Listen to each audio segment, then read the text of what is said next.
the way they perform. So, last year I played like original, like sort of like, I don't know, kind of like mood kind of music and whatever. And this year I decided to just play, to just jam. So my set is called Jangling the Keys.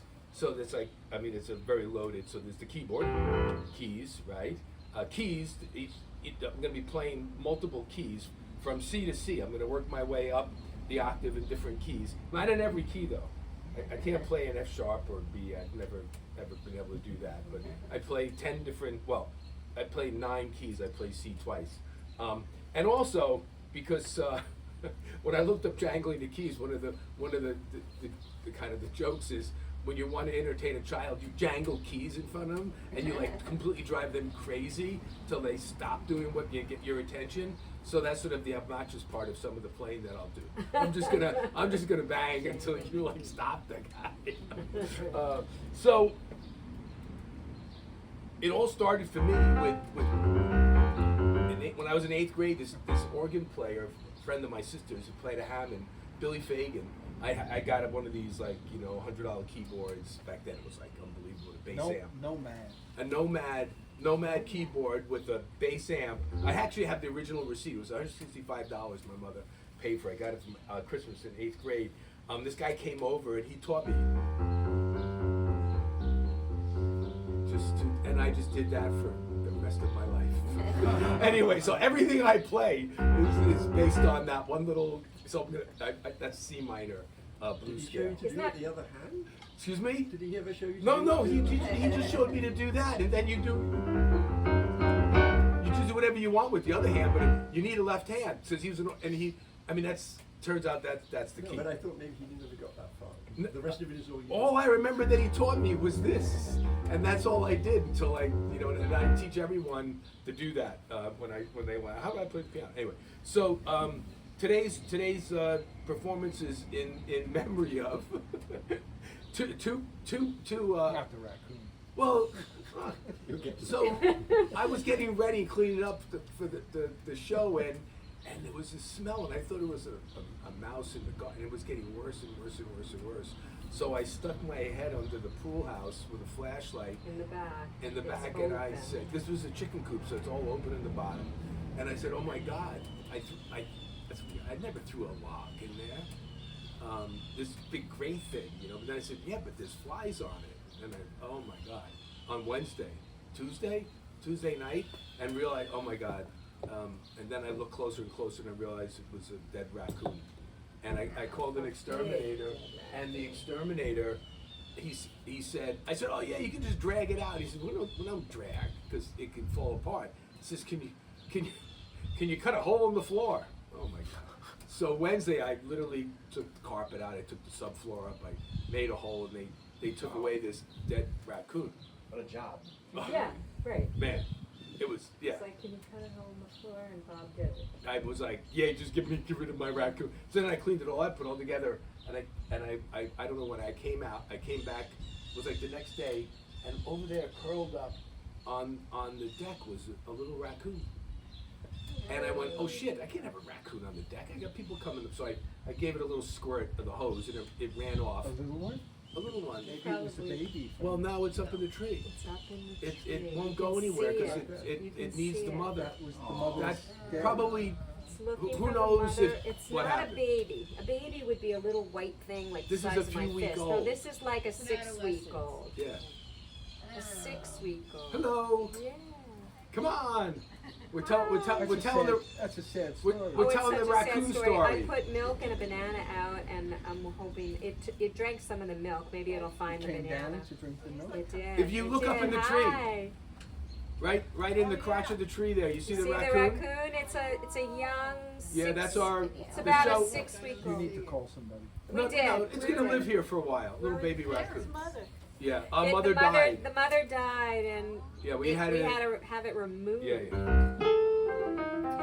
So I'm feeding it. I'm So leaving we're some playing. food for We're it. playing to the memory of the mother and entertaining. And the survival of the baby. It's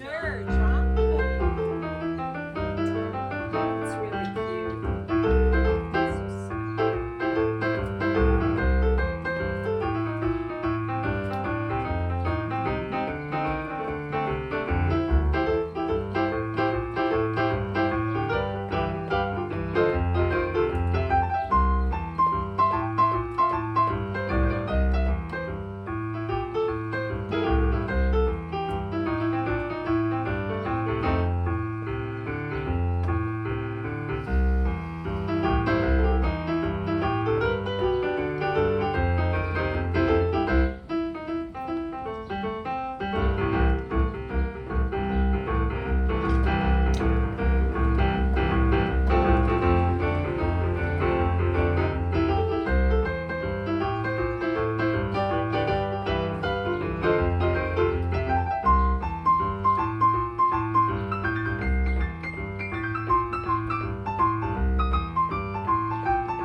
How are you? I had to come here a few songs. Oh, thanks, Doc. So that Yay. was in C, just C major. So I'm jangling the keys. We're going up from C to C through the octave. In, I'm just jamming. Yeah, just picking a key and just seeing where it goes. You know, I mean, you improvise probably. People say, oh, you make it. Well, anybody who improvises never really does anything new. They just do it in a new way. So I've played every one of those little things one way or another, but I've never maybe done it in that order or whatever inspired, whatever fear or with the moment or whatever. So now we're gonna get into the minor. I'm gonna basically alternate between major and minor because that's sort of the way you do this. I also have an egg timer because I can't keep track of time. I'd be here all day if I just, you know.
C minor was Beethoven's favorite key. That was, did you know that C minor was? That's I always think of Beethoven when I do that because he was a madman. So then what should I do? I'll go major. It's going to alternate major minor. We're gonna move up now. We're going to D major.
we're also dedicating this to this little show. So I call myself Boogie Woogie Bob, but I do a little boogie woogie. But I realized after yesterday, it took me how I've been playing since I was a little kid, that I'm really like a heavy metal guy. I mean, at the end, so this is how I figured it out. So Doug Ingle died, Ingle. He was the co-founder and the keyboardist, lyricist, and the author of Inagata-Davida. And so that 1916, I think it was 1969, he just died. He was 78, died last week. And you know, I just, that was my life. I mean, Inagata-Davida, I mean, I just played that over and over and over and over and over. And in fact, yesterday I went out to the pool store to test the water, and driving back on my iTunes was Inagata-Davida. So I'm sitting there, I set up, and thank you, Peter's my neighbor, he's a sound, he helped me pick the patch that we're playing today. Because I never know what sound to make, so we'll thank Peter, I just put it. So we were hanging out and playing, and then I went in the house and I was reading the New York Times online, and Doug Ingle died at 78. And then it got me going back and thinking. So I learned a couple of things. There was only gold albums until Inagata-Davida. They outsold the Beatles. They're like one of the only that year they outsold the Beatles records, and they literally hadn't, the Billboard hadn't been platinum albums because Inagata-Davida. What year was that? I think 69. Yeah, crazy. And they wrote this song, and it was supposed to be a 1 minute 30-second little vamp or something that they were recording for an album, and the sound engineer hoodwinked them and said, just start playing, and just I'm checking the sound systems and whatever. He turned on the recorder. That was a complete jam, never ever meant to be recorded that way. That was never their intention. But that was what they put out. And they, at the end of it, they were all blown away. 17 minute song with that crazy drum solo that, you know, goes from right to left and goes around and just, you know. So anyway, but then I started thinking about, like, what do I do on the piano? I mean, it's heavy metal shit, you know. So they were heavy metal. Led Zeppelin used to open for them. At the peak of what they were doing, Led Zeppelin was opening in Iron Butterfly. I actually got to see them, weirdly, years later, which was probably not the original band because there was like 6 versions of them. They opened at Westbury Music Fair in the round where they had that rotating stage. They opened for the Bee Gees. When the Bee Gees, Years later.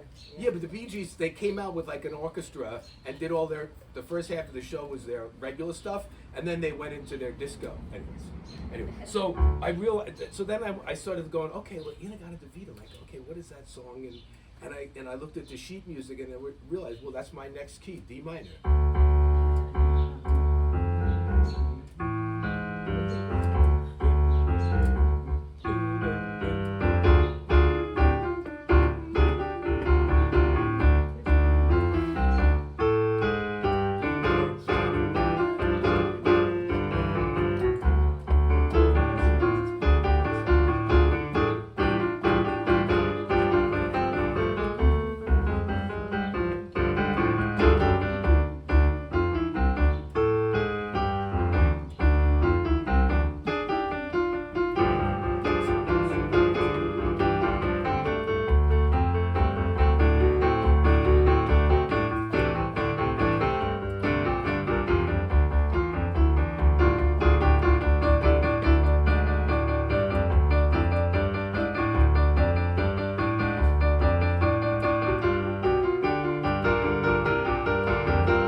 Doug Ingle, man. Isn't that the craziest story? They were like, yeah, they were, yeah, they were so heavy. When you listen to it, it's like, and there's, oh, you have to check out the Incredible Bongo Band.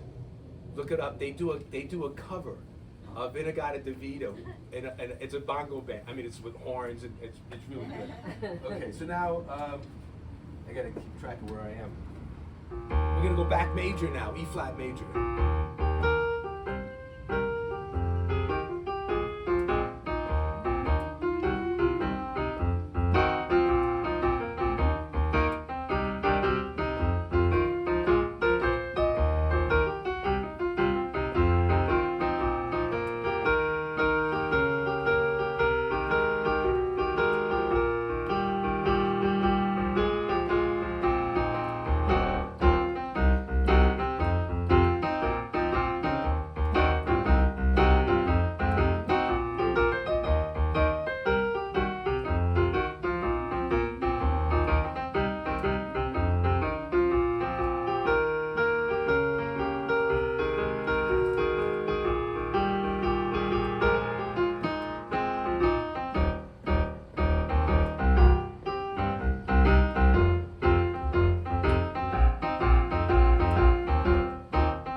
Riff on I got rhythm kind of chords shaking.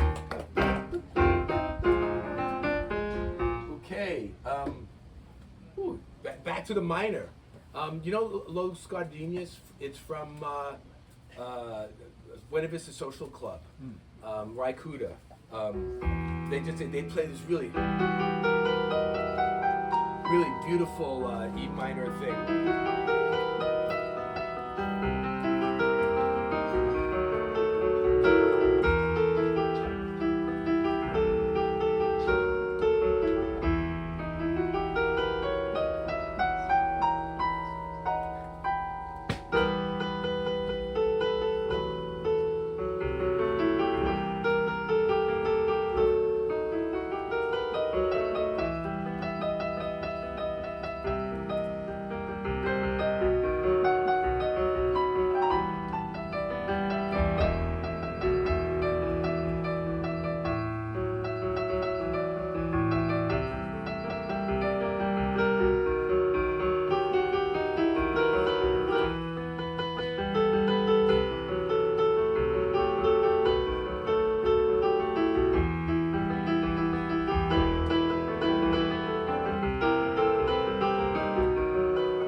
something like that.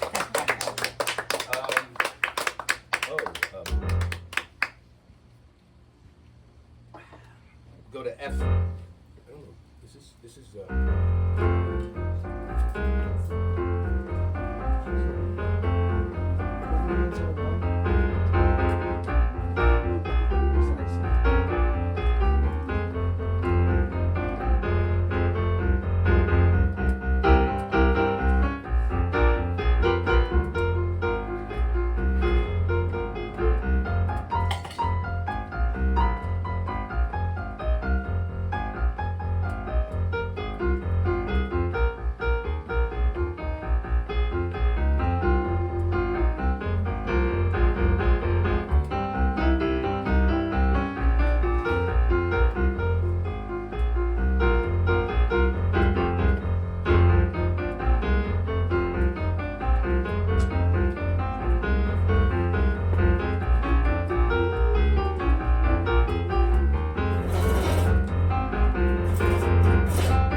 I used to call that my moving music. When I play at the like nursing homes and assisted living, I play like a really like kind of slow version of that to get them going to like lunch. And you just like watch all these 90-year-olds kind of. I just love that. It's like, and what's actually Peter asked me the other day, and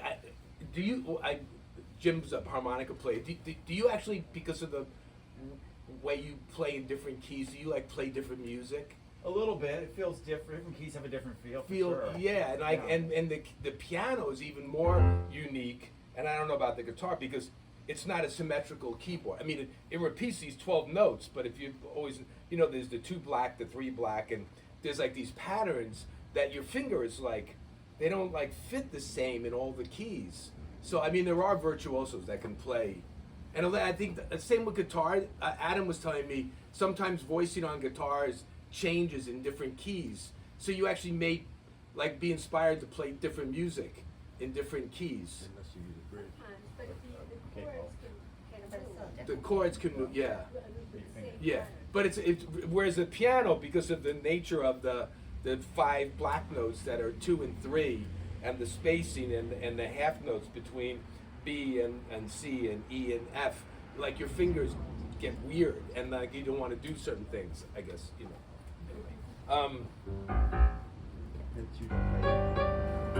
I gotta keep track of time. Gotta get through the keys.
Okay, G minor. That was G minor.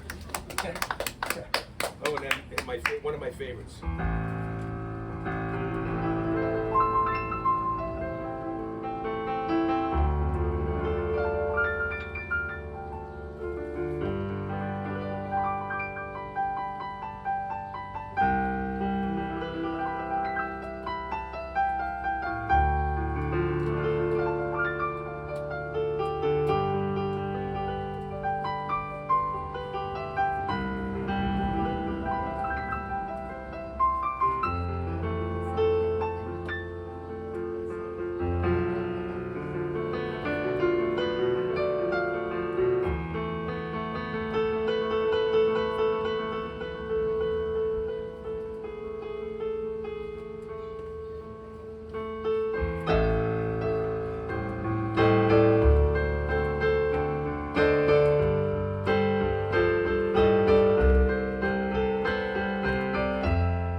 that song.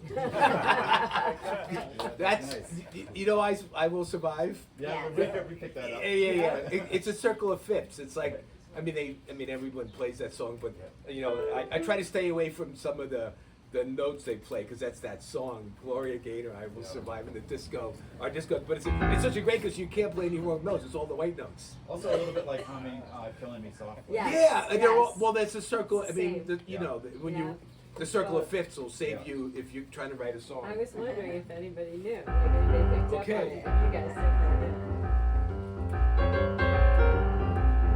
Oh, now we're up to B flat, we're getting there. Whoa. I mean, chipmunk.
A. And then we just go A.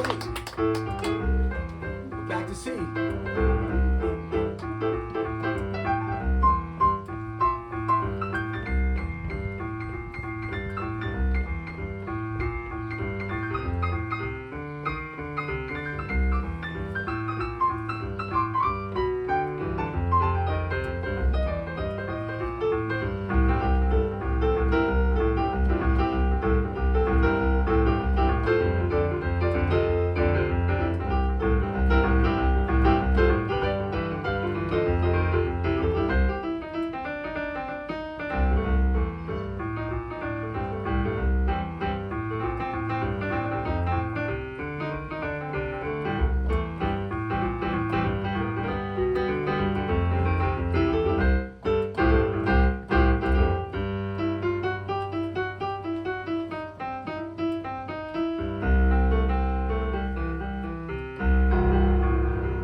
Okay.